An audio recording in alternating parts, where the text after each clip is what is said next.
नमस्कार दोस्तों, स्वागत है एक बार फिर से आप सभी का हमारे YouTube channel let's study with Gaurav Awasthi में। उम्मीद करते हैं आप सभी स्वस्थ होंगे। सबसे पहले आज के त्यौहार करवा चौथ की आप सभी को हार्दिक शुभकामनाएं।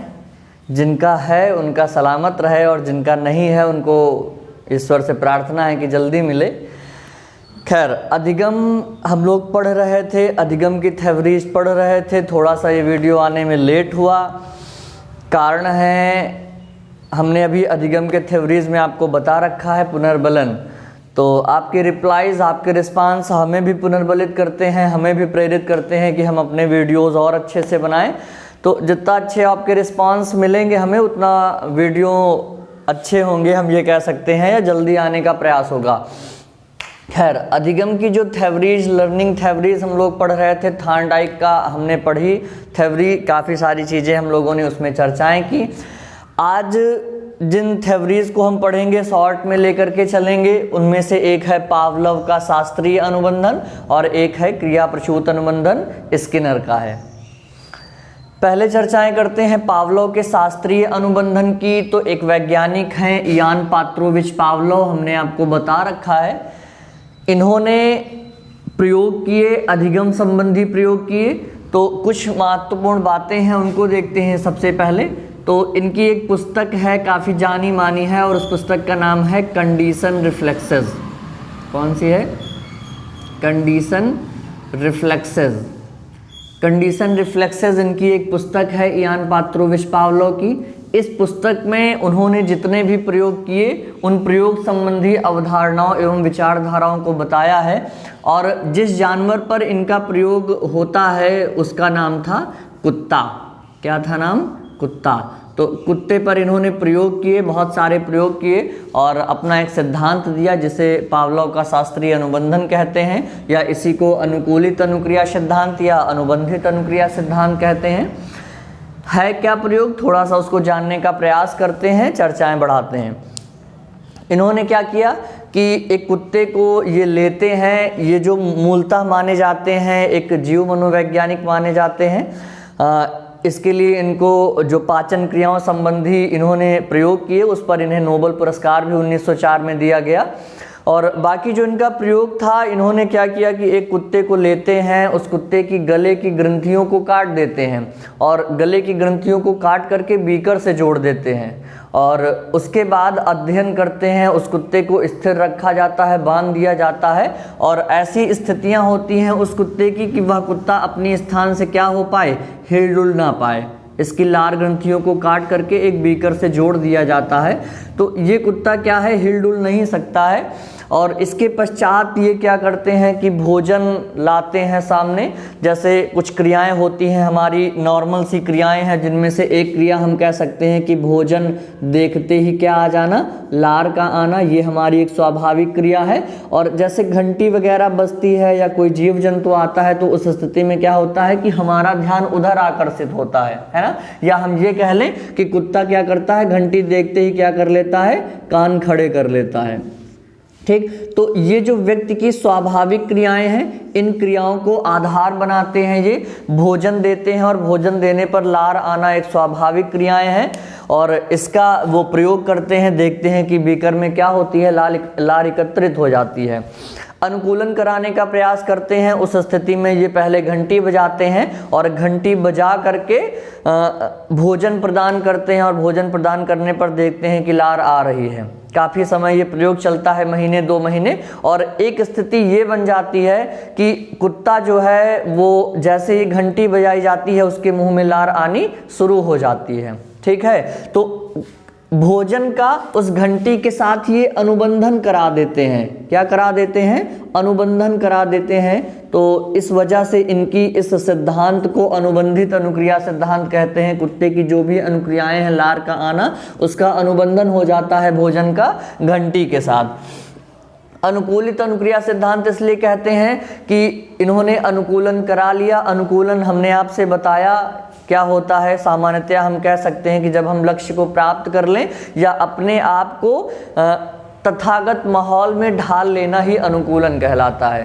ठीक है। जैसे हम लोगों ने उदाहरण पढ़े होंगे कि जिराफ ने अनुकूलन कर लिया, फलतः आज उपस्थित हैं, जीवित हैं, और डायनासोर नहीं कर पाए तो आज वो मृतकाय प्राणियों में आते हैं। तो अनुकूलन हो जाता है, अनुबंधन हो जाता है, और इस वजह से इनकी जो सिद्धांत है अनुबंधित अनुक्रिया या कंडीशनिंग रिस्पांस थ्योरी, या शॉर्ट में ही इस सिद्धांत को CR थ्योरी भी कहा जाता है। जो CR थ्योरी है ये इनके ही द्वारा दी गई एक क्रिया है, CR थ्योरी। पावलोव माने जाते हैं। तो ये इनका सिद्धांत था, और अपने इस सिद्धांत के आधार पर कुछ बिंदु ये देते हैं। उस बिंदु में पहला बिंदु है सबलीकरण या रेनफोर्समेंट। सबलीकरण क्या कहलाता है? ये कहता है कि अनुकूलन को मजबूती प्रदान करना, ठीक है। मतलब घंटी बजी और घंटी बजते ही भोजन दे देना क्या हुआ? अनुकूलन को धीरे धीरे मजबूती प्रदान करेगा। लगातार कार्य करते रहेंगे, लगातार अनुक्रियाएं होती रहेंगी तो अनुबंधन हो जाएगा, लगातार अनुक्रियाएं होती रहेंगी तो अनुकूलन हो जाएगा, ठीक है। तो एक कंडीशन है कि घंटी बजेगी, घंटी बजने पर भोजन आएगा, इसलिए CR थ्योरी है, कंडीशनिंग रिस्पांस थ्योरी है। तो अनुकूलन को मजबूती प्रदान करना क्या कहलाता है? सबलीकरण या रेनफोर्समेंट कहलाता है, ठीक है। तो जो वो भोजन है वो सबलीकरण का कार्य करेगा और धीरे धीरे घंटी से अनुबंधन हो जाएगा। अगली स्थिति है विलोपन। ये कहता है कि अनुकूलन के कार्य को समाप्त कर देना विलोपन कहलाता है। इन्होंने अपने ही प्रयोग को आगे बढ़ाया। जब भोजन और घंटी अनुबंधित हो गए और देखा कि घंटी बजाने पर ही लार का श्रावण होने लगा है, उस स्थिति में क्या किया कि इन्होंने घंटी बजाना छोड़ दिया, घंटी बजाते रहे, भोजन देना छोड़ दिया, ठीक है। घंटी बजाते रहे, कुत्ते के मुंह में लार आती रही, 1 दिन आई, 2 दिन आई, 3 दिन आई, 4 दिन आई, धीरे धीरे लार का श्रावण कम होने लगा। क्यों? क्योंकि जो भी अनुकूलन हुआ था, जो भी अनुबंधन हुआ था, वो अनुबंधन क्या हो गया? विलोपित होने लगा धीरे धीरे, ठीक है, समाप्त होने लगा धीरे धीरे, ठीक। तो इस वजह से इनका जो सिद्धांत है वो इस विलोपन के बात को समर्थित करता है। और अगला है सामान्यीकरण। मिलती जुलती उत्तेजना पर पूर्व जैसी क्रिया करना जनरलाइजेशन होता है। सामान्यीकरण क्या है कि जैसे हम कह लें कि समान परिस्थितियां हैं और उन समान परिस्थितियों पर हम जैसे वैसी ही क्रियाएं करते हैं तो यह स्थिति सामान्यीकरण कहलाती है ना। इन्होंने क्या किया कि जो घंटी बजा रहे थे उस घंटी को इन्होंने परिवर्तित किया, है ना, उस घंटी को इन्होंने बदल दिया। बदलने के पश्चात ये एक घंटी प्रयोग करते हैं मेट्रोनॉम की ध्वनि जिसे कहते हैं। इन्होंने उस मेट्रोनॉम का इस्तेमाल किया और मेट्रोनॉम का इस्तेमाल करते इन्होंने देखा कि कुत्ते ने पूर्व जैसी क्रियाएं की। मतलब घंटी बजी और क्या हुआ? घंटी बजी और कुत्ते के मुंह में लार आ गई। उन्होंने घंटी को बदल दिया। लगभग ऐसी ही ध्वनि मेट्रोनॉम की होती है और मेट्रोनॉम बजाते ही कुत्ते के मुंह में लार आ गई। तो ये स्थिति है सामान्यीकरण। मतलब मिलती जुलती क्रियाओं में हम एक जैसी जब पूर्व जैसी क्रियाएं करते हैं तो उसे ही हम सामान्यीकरण कहते हैं, ठीक है। एक चीज और ध्यान रखिएगा, पावलोव की इसी सिद्धांत को प्राचीन अनुबंधन भी कहते हैं।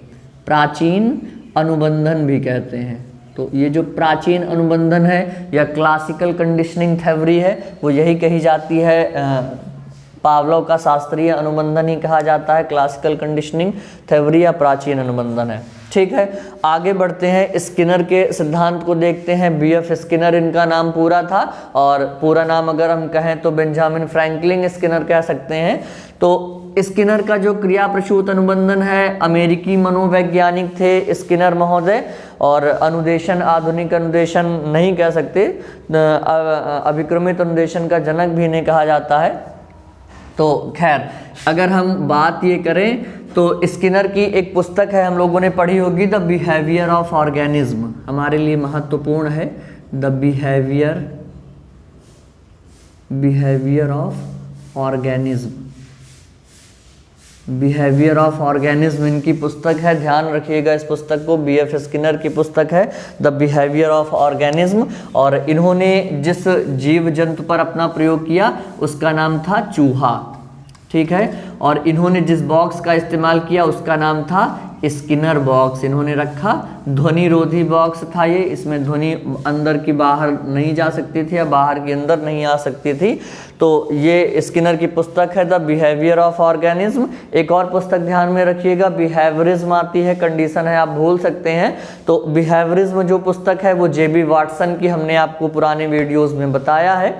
और क्रमबद्ध आप पढ़ते रहिए उन वीडियोज़ को, फ़ायदा ज़रूर मिलेगा। तो स्किनर की द बिहेवियर ऑफ ऑर्गेनिज्म है, इन्हीं के सिद्धांत को सक्रिय अनुकूलन भी कहा जाता है या नैमित्तिक अनुकूलन भी कहा जाता है, या अगर हम इंग्लिश में कहें तो इसी को इंस्ट्रूमेंटल थ्योरी भी कहते हैं, इंस्ट्रूमेंटल थ्योरी। तो इंस्ट्रूमेंटल थ्योरी या नैमित्तिक अनुकूलन इन्हीं का सिद्धांत है। साधनात्मक अनुबंधन भी इसी को कहते हैं। तो स्किनर का जो क्रिया प्रसूत अनुबंधन है, हमने आपसे बताया कि इन्होंने भी पुनर्बलन पर महत्व दिया है, या हम सीधी बात कहें तो ये कह सकते हैं कि इन्होंने पुरस्कार को महत्व दिया है। स्किनर ने अपना जो प्रयोग किया चूहे के ऊपर स्किनर बॉक्स में, इनका एक प्रयोग कबूतर के ऊपर भी आता है। नाम आता है कि स्किनर ने चूहे के अलावा किस पर प्रयोग किया, तो कबूतर पर है। इसका भी एक प्रश्न आया था कि स्किनर का क्रिया प्रसूत अनुबंधन किस अन्य नाम से जाना जाता है, तो वहाँ पर 2017 टेट में आया था, तो वहाँ पर नैमित्तिक अनुकूलन या नैमित्तिक अनुबंधन आपको लिखा मिल जाएगा, ऑप्शन में था। इनका प्रयोग क्या था, ये एक चूहे को पकड़ते हैं और चूहे को एक स्वनिर्मित बॉक्स में रखते हैं जिसे स्किनर बॉक्स कहा गया। तो ये जो बॉक्स होता है ये ध्वनि रोधी होता है, बाहर की ध्वनियाँ अंदर नहीं जा सकती। इसके अंतर्गत ये एक चूहे को रखते हैं और चूहे का एक कार्य है, स्वाभाविक कार्य है लगातार उछल कूद मचाना, उसी से संबंधित इनका प्रयोग है। और ये क्या करते हैं, एक कटोरी रखते हैं, उस कटोरी के ऊपर एक ये हम कह लें कि घंटी रहती है, खटका लगाते हैं और एक ध्वनि है या प्रकाश रहता है। और स्किनर का ये जो चूहे का कार्य है वो उछल कूद मचाना लगातार। चूहा इस पिंजड़े में उछल कूद मचाया करता है, अचानक से उसका एक पैर जो है लीवर पर पड़ जाता है। लीवर पर पड़ते ही एक खट की या तेज ध्वनि आवाज आती है, एक प्रकाश जलता है और इस पर भोजन आ जाता है।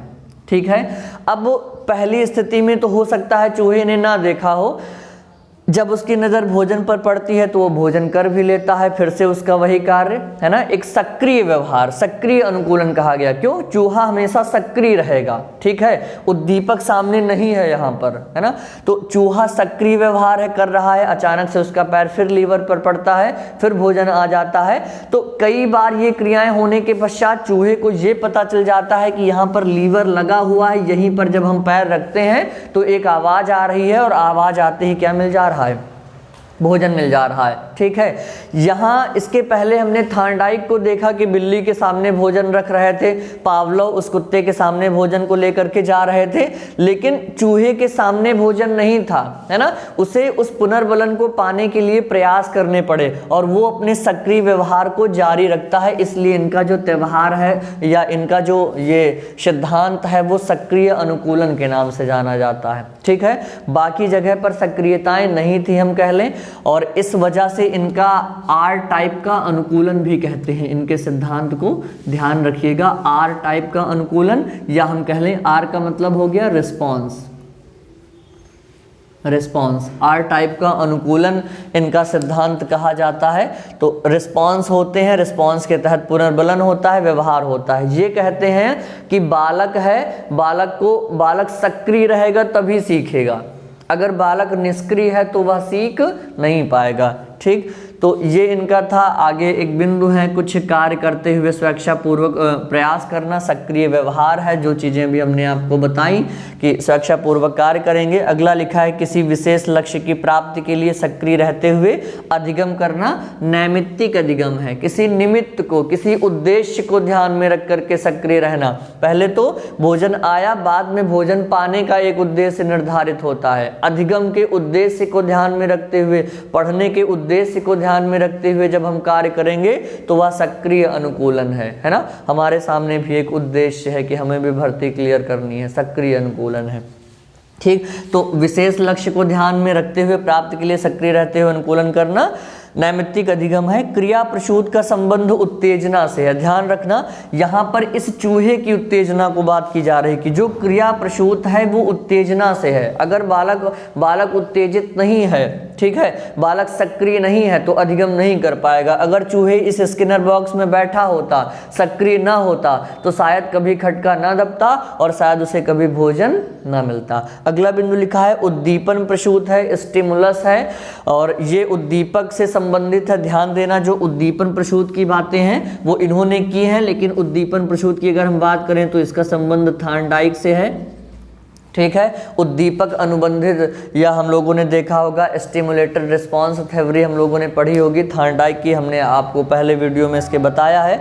तो क्रिया प्रसूत का संबंध उत्तेजना से है जो संबंधित स्किनर से है, उद्दीपन प्रसूत का संबंध इन्होंने बताया है, लेकिन इसका जो वास्तविक संबंध है वो थार्नडाइक से है, और उद्दीपक को ध्यान में रख करके बातें की जाती हैं। तो ये हमारे सिद्धांत थे, 2 सिद्धांत हमने पावलोव और स्किनर को पढ़े, शॉर्ट में बताने का प्रयास किया। इनको देखिएगा और अध्ययन करिएगा, बाकी जो भी बातें होंगी वो क्लास में विधिवत रूप से चर्चा में आएंगी। हाँ, 1-2 उदाहरण और देख लेते हैं कि पावलोव का हम लोगों ने पढ़े होंगे, अक्सर उदाहरण हम लोगों को मिले होंगे कि एक बालक है, वो आकाश में बिजली कड़कती है, बिजली कड़कते ही वह उछलता कूदता है और बाहर खिड़की से बाहर झांकता है, फिर कड़कती है, फिर उछलता कूदता है। तो ये किस पर आधारित है? तो ये अनुकूलित अनुक्रिया सिद्धांत या पावलोव के शास्त्रीय अनुबंधन पर ही आधारित है। ठीक है, इस बात को ध्यान रखिएगा। तो जैसे बिजली कड़कने पर कह लें, बिजली कड़कने पर उछलना कूदना, कड़कने पर उछलना, बिजली कड़कने पर उछलना किस पर आधारित है? इन्हीं का सिद्धांत है। दूसरा हम कह लें कि एक बालक है, गुब्बारा फुला रहा है, गुब्बारा फूट जाता है, डर जाता है, फिर उस गुब्बारे के साथ खेलता है और डर जाता है। उस स्थिति में क्या होगा कि बच्चा उस गुब्बारा फूट न जाए उसके पास, इसलिए उस गुब्बारे से डरने लगता है। ये भी क्या है? अनुकूलित अनुक्रिया है, अनुकूलन हो गया है, पावलोव से संबंधित है। जैसे गुब्बारा फूटने पर बालक का डर जाना, गुब्बारा फूटने पर बालक का डरना।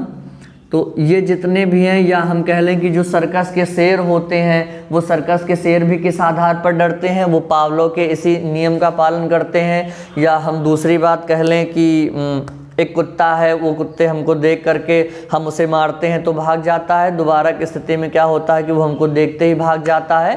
तो क्या हुआ? अनुकूलन हो रहा है। यहाँ पर दोनों में देखिएगा, उस बच्चे का बिजली के कड़कने के साथ अनुकूलन, गुब्बारे का फूटने के साथ, बालक का उस गुब्बारा फूटने के साथ अनुकूलन, कुत्ते का आपको देखते ही उसके साथ अनुकूलन हो रहा है। ठीक है, प्राचीन अनुबंधन पर आधारित है। एक उदाहरण आपको और मिल सकता है इसका, जैसे हम कह लें कि मिठाई देखते ही मुंह में लार का आ जाना, सीधे वही चीज आ गई। तो इन्हीं के सिद्धांत पर आधारित है। बच्चों के अंदर अच्छे गुणों का विकास इस सिद्धांत के द्वारा हम लाते हैं। Okay, thank you class. जय हिंद, जय भारत, स्वस्थ रहें, मस्त रहें।